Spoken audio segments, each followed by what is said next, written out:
गोसोम होननानै बासिग्राफोर नोंसिनिखौ हरलाय आंनो नायनो आङो 10,000 होगोन नोंसिनो गासिनोबो जायनिया गुफुरसिन बेनो 11,000 होगोन आरो सेकेन्ड प्राइजखौ मोनगोन माबा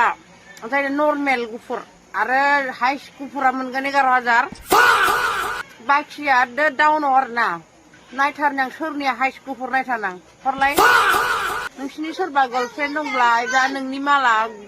गुफुरबा साफायना हरलाय आंनो नायथारनां स्टप गोसोम गावनिखौ नायना नायाखै गावनिखौ नायाखै हा स्टपफोर हा बे बुस्थुआ मालाबा गुफुर फैफेरनाय सोरनियाबा हा सोरनियाबा गुफुर फैफेरनाय बै सार्जारि खालामग्राफोरनियासो गुफुर थायो फाग्लाफोर डुप्लिकेट मालासो गुफुर जायो लकेल माला गोसोमानो जाखायो लकेल दाउखौ नुवाखै नामा माबायदि गोसोम जायो दाउलाफोर